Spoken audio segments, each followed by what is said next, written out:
Hello everyone, welcome back to my Elden Ring series where I make a build for every weapon. In this episode, I'll be covering the Dark Moon Greatsword, which is a legendary greatsword that is acquired at the end of Ranni's questline. We get it under the Cathedral of Manus Celis. This weapon requires 16 strength, 11 dexterity, and 38 intelligence to wield, has innate frostbite, and scales primarily with intelligence. It has a unique skill, which is called Moonlight Greatsword, which is a buff skill that increases magic damage and frostbite and changes its heavy attacks into magic projectiles. This weapon works best on a pure intelligence build and is a must-have for a pure int spellblade character. It is arguably one of the best, if not the best weapons in the game, and it is clear why it gets so much praise.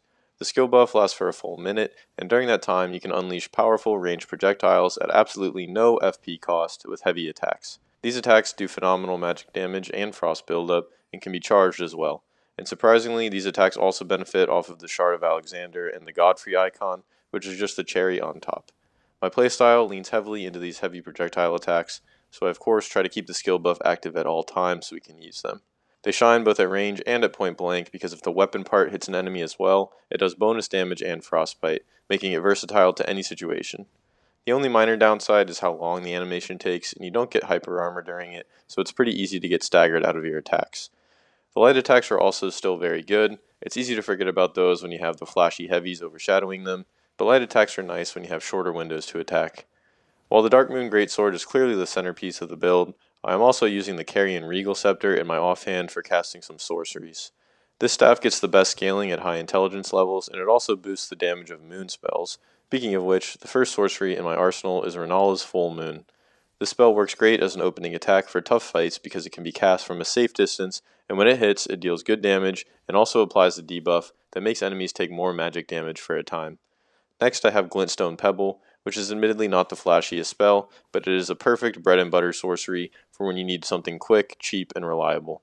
And finally, as my last spell, which I don't use too often, is Shard Spiral. The main use case for this spell is when you're up against very large enemies, as the projectile travels very slowly and can take damage multiple times while passing through an enemy for very high total damage output. As always, feel free to experiment with whatever sorceries you want.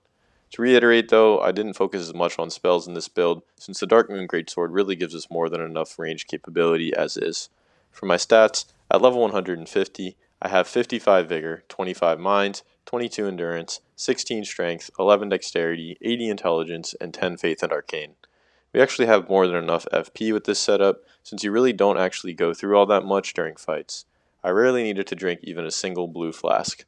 For my damage stats, I of course went all in on intelligence due to the innate scaling of the Dark Moon Greatsword, and also to maximize sorcery damage with my staff. For my armor, I decided on this fairly lightweight armor with overlying robes. I have the Navy Hood, which has the added benefit of giving +1 mind, bringing us to a total of 26. Then I have the blue silver mail armor and the black knife gauntlets and greaves. I think the blue and black design with the mix of metal and cloth is a fitting look for a spellblade. For my talismans, I'm using the Shard of Alexander and the Godfrey icon to boost the power of our frost magic projectiles. Then I have the two-headed turtle talisman for more stamina regeneration, which helps with the stamina-hungry heavy attacks. And finally, a rare choice for this one, but I have the Blessed Blue Dew talisman. This gives us a steady, albeit slow, baseline FP regeneration. So I decided to try this one out here, since between our moon spell and skill buff, I pretty much always use a good chunk of FP at once at the beginning of a fight, and then go a while without using more, giving it time to regenerate FP with this talisman. This ends up saving us from really ever needing to drink a blue flask. This talisman is definitely not essential to this build, I just wanted to try out something different. For the Flask of Wonders Physic, I have the Magic Shrouding Cracked tier for more magic damage, and the Opaline Hard tier for more defense. And that is all for this build video on the Dark Moon Greatsword. Thank you for watching, I hope you have a great rest of your day, and I'll see you next time.